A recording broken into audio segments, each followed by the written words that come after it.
علیکم،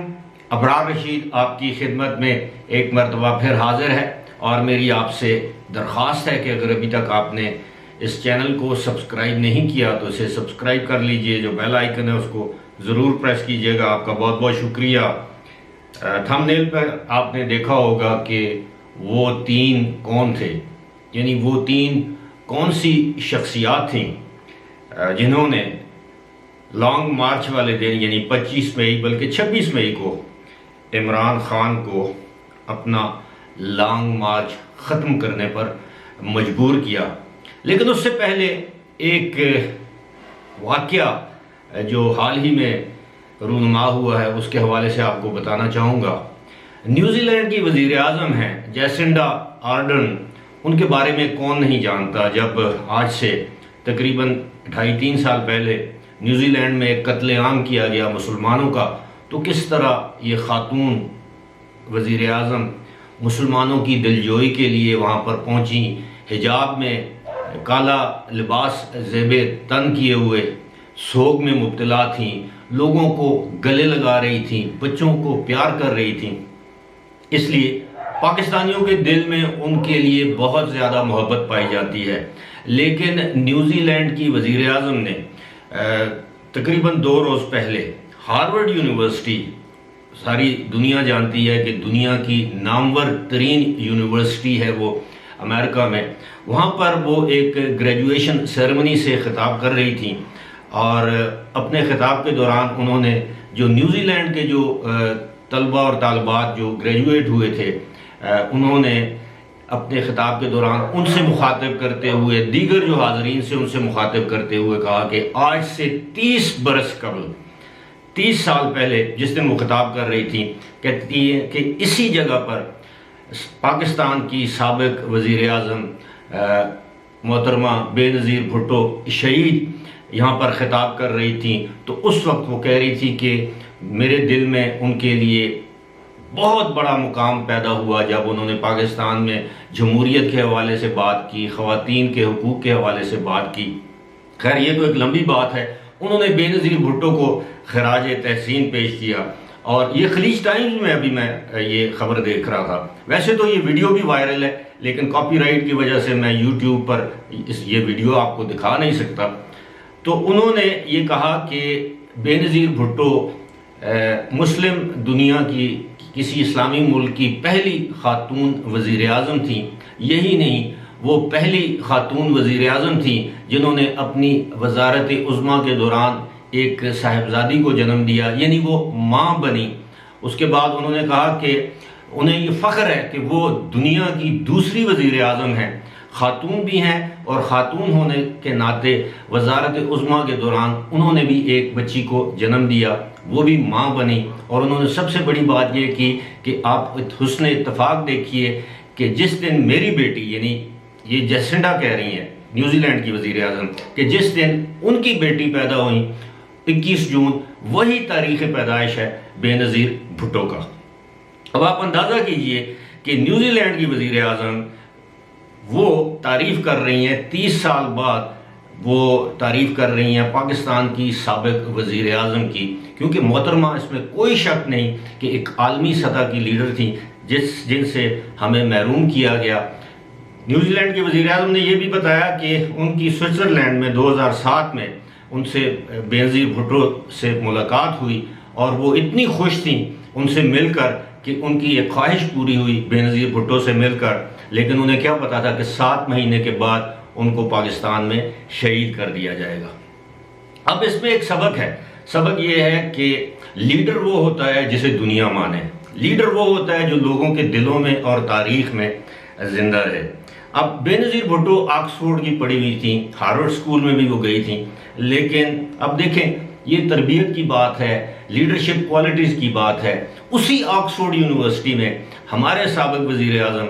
عمران خان صاحب بھی پڑھے ہوئے ہیں، لیکن تربیت دیکھیں کہ بے نظیر بھٹو کس مزاج کی خاتون تھی، کس طرح انہوں نے انتقام کی سیاست سے خود کو دور رکھا، باوجود اس کے کہ ان کے والد کو پھانسی لگائی گئی، لیکن جب وہ اقتدار میں آئیں تو انہوں نے انتقام نہیں لیا۔ یہ انہی کا نعرہ ہے کہ democracy is the best revenge, یعنی جمہوریت ہی سب سے بڑا بدلہ ہے۔ لیکن اس کے برعکس ہم دیکھتے ہیں ہمارے سابق وزیر اعظم، ان کی زبان پر کوئی اچھا لفظ نہیں آتا اپنے مخالفین کے لیے، گالی کی بات کرتے ہیں، چور، ڈاکو، غدار اور پتہ نہیں کیا کیا، لوگوں کو القابات سے نوازتے ہیں، لوگوں کی نقلیں اتارتے ہیں۔ میرا خیال ہے ایک لیڈر کو یہ بات زیب نہیں دیتی۔ اب آتے ہیں جناب وہ 3 شخصیات کون تھیں۔ جی ہاں، میں آپ کو ان کے نام بھی بتاؤں گا۔ گزشتہ روز پاکستان کا جو ایک معروف انگریزی کا اخبار ہے ڈان، اس نے یہ خبر رپورٹ کی ہے، ایکسکلوسیو خبر تھی، کہ جس دن عمران خان اسلام آباد پہنچے اور ان کی یہ کوشش اور خواہش تھی کہ وہ ڈی چوک تک جائیں، لیکن ان کو 3 شخصیات نے کال کی، تینوں نے باری باری کال کی اور ان کو بتایا کہ آپ کے حق میں یہ بہتر ہوگا کہ آپ اس سے آگے نہ جائیں، ورنہ آپ کے لیے بہت مشکلات پیدا ہو سکتی ہیں۔ ان 3 شخصیات کے بارے میں بتایا گیا تھا، ایک سابق چیف جسٹس ہیں، ایک پاکستان کے بہت بڑے بزنس مین ہیں اور ایک سابق جنرل ہیں۔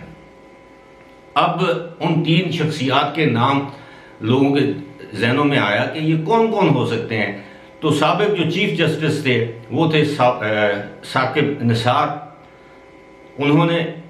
عمران خان کو فون کر کے بتایا۔ اس کے بعد دوسری جو شخصیت تھی وہ تھی ملک ریاض، انہوں نے عمران خان کو فون کر کے بتایا۔ اب ملک ریاض کی بات آئی ہے تو وہ آپ نے سن لیا ہوگا کہ ایک آڈیو بھی لیک ہو گئی ہے، آصف زرداری کے ساتھ وہ بات کر رہے ہیں اور کس طرح بتا رہے ہیں کہ آج مجھے خان نے کتنے میسیجز کیے ہیں کہ آپ اس کے ساتھ پیچ اپ کر لیں، اور آگے سے آصف علی زرداری کہتے ہیں کہ امپاسبل، ناممکن۔ یہ میرا خیال ہے کہ ہماری جو یوتھیا مخلوق ہے ان کی آنکھیں کھول دینے کے لیے کافی ہے کہ جلسے میں آپ کہتے ہیں کہ زرداری تم میری نشست پر ہو، اس ملک کی سب سے بڑی بیماری آصف زرداری۔ اب اس حوالے سے یوتھیے کہہ سکتے ہیں کہ جناب یہ تو ویڈیو جعلی ہے، آڈیو جعلی ہے، فیک ہے، فیبریکیٹڈ ہے۔ اس کا بہترین حل ہے کہ عمران خان، یہ دونوں اشخاص نے جو اس گفتگو میں جو آپس میں گفتگو کر رہے ہیں، یعنی آصف زرداری اور ملک ریاض، ان دونوں نے تردید نہیں کی اس آڈیو کی۔ اب یہ لیک کس نے کی ہے؟ ظاہر ہے جس نے ریکارڈ کی ہوگی۔ ریکارڈ کون کر سکتا ہے؟ ہماری انٹیلیجنس ایجنسیز، اور تو کوئی نہیں کر سکتا۔ لیکن بات ہو رہی تھی کہ اگر عمران خان اور ان کی جماعت یہ چاہے تو، کیونکہ یہ جیو ٹیلی ویژن پر بھی چلی ہے اور سما پر بھی چلی ہے، اور یقیناً یہ برطانیہ میں بھی چلی ہوگی، تو اگر آپ کو پاکستانی عدالتوں پر اعتماد نہیں ہے تو آپ برطانیہ میں جیو ٹیلی ویژن کو سو کر سکتے ہیں کہ انہوں نے ایک فیک یا جعلی آڈیو چلائی۔ سما ٹی وی کو سو کر سکتے ہیں، یا آپ ملک ریاض اور آصف زرداری کو فریق بنا سکتے ہیں کہ ملک ریاض نے عمران خان کا نام خواہ میں استعمال کیا، ان کو بدنام کرنے کی سازش میں وہ بھی ملوث ہیں، کیونکہ سازش تو ان کے نزدیک ہر ایک سازش میں ملوث ہے۔ دوسری بات یہ ہے اگر نہیں تو سپریم کورٹ میں چلے جائیں، ویسے بھی سپریم کورٹ کو وہ آئے دن خط لکھتے رہتے ہیں، سپریم کورٹ سے درخواست کرتے رہتے ہیں کہ وہ ان کی مدد کے لیے آئے، تو اس معاملے میں بھی وہ سپریم کورٹ چلے جائیں کہ جناب یہ ان کو بدنام کرنے کی سازش ہے، اس سازش کو بے نقاب کیا جائے، یہ جو آڈیو ہے اس کا فورنسک آڈٹ کرایا جائے، اس کی تصدیق کی جائے کہ یہ درست ہے کہ غلط ہے، اگر غلط ہے تو جو لوگ اس میں ملوث ہیں ان کو سزا دی جائے۔ لیکن ایسا ہوگا نہیں کیونکہ یہ آڈیو بالکل درست ہے۔ اب تیسری شخصیت وہ ہیں جنرل مزمل، جو کہ وابڈا کے چیئرمین تھے یا آج کل بھی ہیں، تو انہوں نے ان کو فون کر کے بتایا کہ آپ آگے نہیں جائیں۔ ثاقب نثار نے کہا کہ اگر آپ آگے جائیں گے تو آپ پر توہین عدالت کا کیس آلریڈی دائر ہو چکا ہے اٹارنی جنرل کی طرف سے، تو آپ کو عدالت سزا بھی دے سکتی ہے کیونکہ آپ توہین عدالت کے مرتکب ہوں گے اور آپ کے خلاف کارروائی کی جائے گی۔ اور یہی بات، اسی طرح کی ملتی جلتی بات ملک ریاض نے کی، جنرل مزمل نے ان کو بتایا جو کہ ان کے بئی خواہ ہیں۔ جنرل مزمل بائی دا وے وہی ہیں جنہوں نے اس دن چودھری پرویز الہی کو فون کر کے کہا تھا، جس دن انہوں نے موجودہ حکومت کا ساتھ دینا تھا لیکن انہوں نے عمران خان کا ساتھ دینے کا فیصلہ کیا۔ مونس الائی ظاہر وزیر تھے، ان کو وزارت اعلیٰ آفر کی گئی پرویز الائی کو، تو وہ اس ٹریپ میں آگے۔ تو جنرل مزمل نے ان سے یہ کہا آپ آگے جائیں گے تو آگے فوج ہے، تو آپ مہربانی کریں آپ واپس چلے جائیں۔ اب وہ واپس چلے گئے۔ اب وہ 6 دن کے بجائے اگلے 6 دن کی بات کر رہے ہیں کہ 6 دن کے بعد وہ تاریخ دیں گے۔ اب وہ تاریخ کب آئے گی اس کے حوالے سے ایک الگ سے ویڈیو بناؤں گا، لیکن یہ 3 وہ شخصیات تھیں جنہوں نے عمران خان کو فون کیا اور ان کو منع کیا، جس طرح میں نے بتایا ہے کہ ثاقب نثار، ملک ریاض اور جنرل ریٹائرڈ مزمل۔ فی الحال اسی کے ساتھ مجھے دیجیے اجازت، خدا حافظ۔